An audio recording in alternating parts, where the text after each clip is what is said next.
Hello YouTube viewers, welcome to my show Rocket Monday. In today's episode, we're going to discuss about Falcon Heavy's second paid mission. So let's dive right into it and let's talk about STP-2.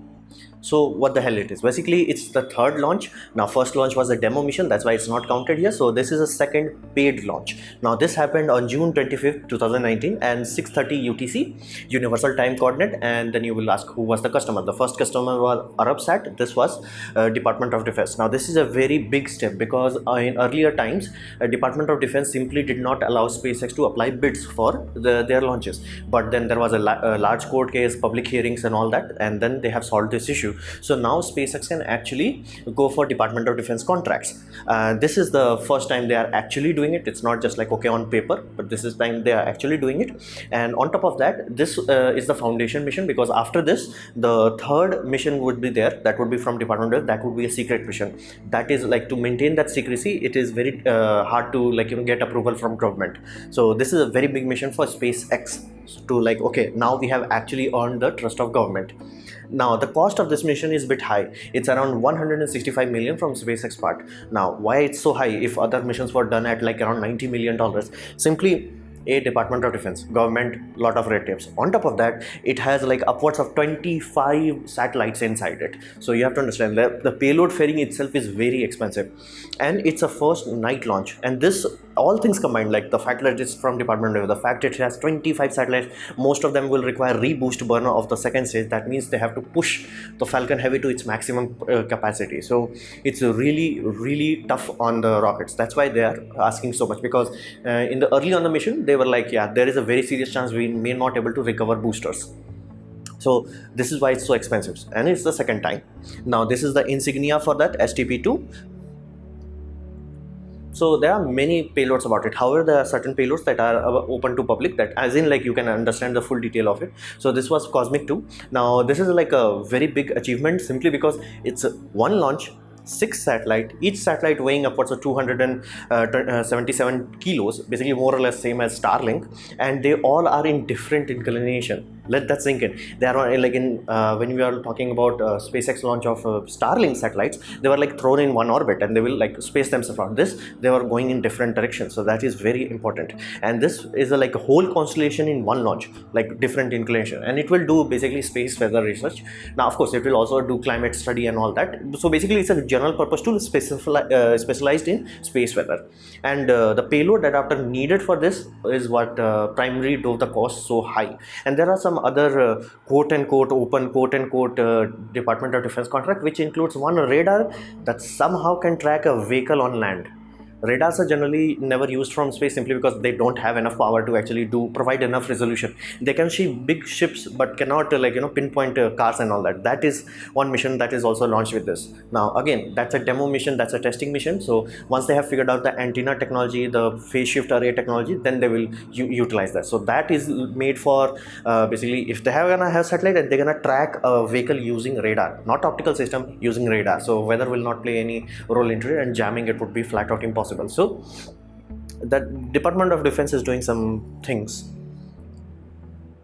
Then we come to the interesting part. This is for basically future of space itself.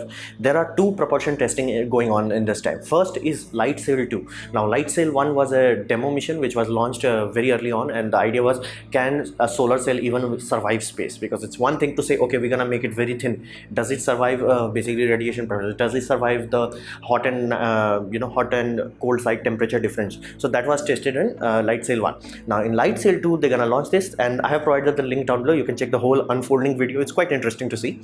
And the whole point of this is not that just go to space. That has been already established that it can do that. They have to increase the orbit. Basically, they have this circular orbit, and they have to make it elliptical and increase the height to it. Now there is a set amount of time. Now if they take longer than that, again depends. If their time frame is 2 months and it takes 2 months 1 day, that's acceptable. But question is, if they are expecting the solar pressure to be enough for 2 months and it turns out it takes 6 months, then the mission will be cancelled. But again, this is more of a research tool. This is fundamental level research. Now, will this be used in NASA missions and all that? Unlikely. Why? This does not make too much sense if you're going from Earth to Mars, because you need a laser to push on it. Otherwise, it's useless. And in further you go, the weaker the sunlight becomes. So it's flat out useless if you're trying to go to, let's say, Jupiter, Mars, Jupiter or Pluto. So this will be only used for CubeSats, A, because they are very small, B, CubeSats are generally built in school, university and all that, basically low budget satellite. This is a very good utensil for low budget things. So it does have some potential, and it is a fundamental testing of actual technology. Like LightSail, we have been knowing about this like from 1980s, but we never used it. This is the first time using it. It was launched from a CubeSat, and I would urge you to watch that video. It's quite interesting to see how it unfolds. So let's see what happens to that. It will take few months to find out like exactly how it happened. Then we come to green propellant infusion mission from NASA. You can check my last video about green propellant. Now again, that's also not this mission itself is not important, but the technology that it's testing is very crucial for the future, because if this works out, college and university can now create basically CubeSats or even bigger satellites, and they can fuel it themselves. Right now they don't fuel it themselves. They have to send it to basically NASA or whatever company that is handling the satellite, and they have to refuel it. And to give you a context, that itself costs more than like that. Handling that is very difficult, so it costs a lot. So your whole satellite could be $100 million, and $10 to $30 million would be kept just for hydrogen launch, fueling of it. So if this works out, again, it will unlock new things. If this works out, solar sail, it will unlock new things. So these are fundamental foundation technology. So this is very important, not that radar thing, not that weather satellite thing. These two missions are very critical for the future, especially for low budget satellites. Then we come to one long-term goal, is that deep space atomic clock. Now, if you are not familiar with whole detail and theorem about basically atomic clock, you can check my detailed video about it here, and you have to understand it. We already have a lot of atomic clock. However, this one is ultra precision mercury ion atomic clock. Now, to make atomic clock, you have to go down to atom. Now question is, what are you going to use? So like, to give you a context, GPS generally use rubidium based atomic clock. Now this is generation 1 of Constellation. There is another one that is from European Union, and that utilizes hydrogen. Basically you have to have pure elements, so hydrogen, rubidium, whatever have you, and this time they're using mercury. Now you might be like, shouldn't hydrogen be the best because it's the lightest and it will have highest frequency? Well, yes and no. You have to understand, when we are talking about atomic clock, we are not just talking about the frequency that atom gives off that you're gonna trace. You have to also understand how reliable it is in long term. Basically these clocks, basically they are getting calibration signal from ground based atomic clock. They are very good, but they have to be recalibrated. This, on the other hand, they should not need to do that. That's the whole point. That is why they are making ultra precise. Basically it will drift, but they will know how much it has drifted, very high accuracy. Now this is a very backbone kind of technology. You will not see anything coming off of it directly, but same as propulsion mission, this will lay the foundation of the next mission. So this is the time where actually reducing the launch cost has actually started to bring basically, let's say, change. Because you have to understand, all these three missions that I'm talking, green fusion mission and mercury ion clocks and a solar sail, if before SpaceX, they would have required so much money, they flat out would have never gotten off the ground. So the fact that these three missions are happening, such a low cost, that it allows more new technology to be tested, and they are testing much quickly. Because this mission, the mercury ion clock, I heard about this like 2-3 years ago, and they rushed it very quickly. They're like, this took much longer. The rubidium clock that is in GPS took much longer from design phase to actual launch. This is much quicker than that. So that is like when some people say space is getting more accessible, it's becoming more cheap. Yes, it is. Like, this is the advantage of it. This is the basically fruits of our labor basically. So SpaceX is actually making it feasible. Because could NASA have done this? Yes, sooner or later they would have done it. They just would have waited for, okay, do we have one launch that is like planned for like overpowered, it has more than enough delta V, so we can tack it on, rather than like okay, just put it on, it's cheap enough. So it is a very good backbone technology. Many things can be possible if this works out, but this itself is not basically ground laying. It's just a foundation testing. So we cannot talk about SpaceX and Falcon Heavy and all that without talking about the landing. However, let's just put it this way, the landing was rough. They had very rough landing. So the center core failed, but this was kind of expected, simply because even before the launch happened, Elon Musk specified that there is 50-50 chance of center core landing safely. The reason why, because they had such a complicated fairing, the weight was so high overall, and they have wanted to push it so far ahead, they pushed the center core to upper maximum. Now there is one step more, they can push it even more, but that time they won't be able to land it. So that will be use and throw. But in terms of basically reusable, this is the highest they can put. So what they did, they fired it as high as like possible, highest g-force they can pull off, and they fired it. Now problem with that is that the landing trajectory went too far into the sea, so drone ship has to be placed very far apart. So okay, that's happened. Now problem with that, during the re-entry burn, when the rocket flips and fires the main engine towards the upcoming atmosphere, it slows down. Now during that slowdown, because the delta V of the rocket itself was so high, it overheated. Now current hypothesis is basically center core engines, because it was firing continuously, and the two secondary engine, they suffered heat damage, but center core engines, basically gimbaling system got destroyed.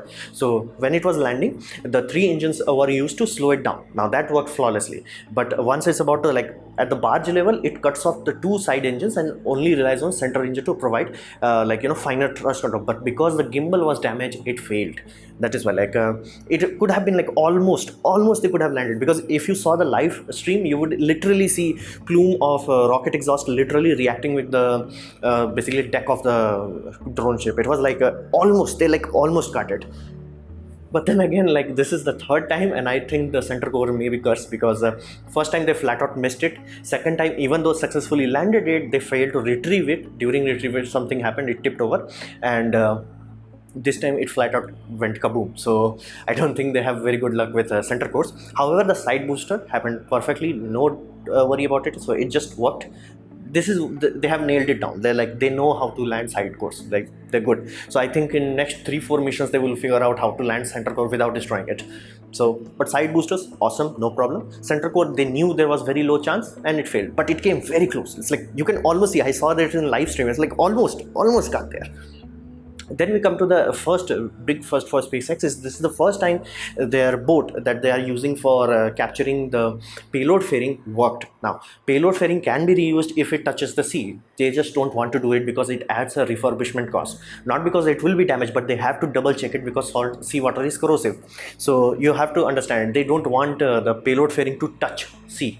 So that is why they have this giant boat. This is the first time half of the fairing was recovered. This is the first time. Like, you have to understand this. Something is falling from space, which has a parachute, like a kite parachute kind of thing, to guide itself. Basically, it's on the mercy of wind. Then you have a boat which is not very, boats are not very agile creatures. So they take time to turn and all that. And somehow they figured it how to land it. Now, again, this is on the early stage. I think they will need bare minimum 10 to 20 catching attempts before they nail it down. Same way they have nailed down the basically return on land landing. It will take time to do this, but this is a first step. This is like you are seeing a foundation being laid down. So this entire mission is just that, because in the history book this mission would be very important, not because there was some military contract and all this, simply because it tested the green fuel, which will allow basically schools, labs, and basically small companies to make very powerful satellites. Solar sail was tested, which will allow maybe new things, especially if you want to use laser propulsion.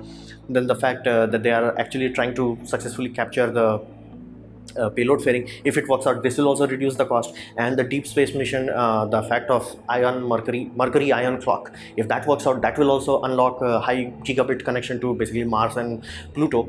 So there is a lot of foundation mission being tested here, and this is the basically main selling point. The reducing of the cost of the basically whole space industry has finally started to yield results, because this sort of mission would have happened without SpaceX, but they would have taken much longer. These sort of mission would have happened in 2030 at best. So the fact that they are happening this early, iterative process. So it's really we are seeing the beginning of a good age of space exploration.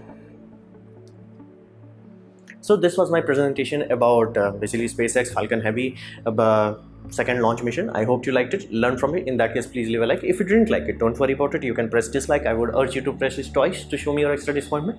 Please leave a comment because I reply to all of them. Check out my all other videos that you are seeing here, and please subscribe, press the bell icon if you're free. And as always, thanks for watching.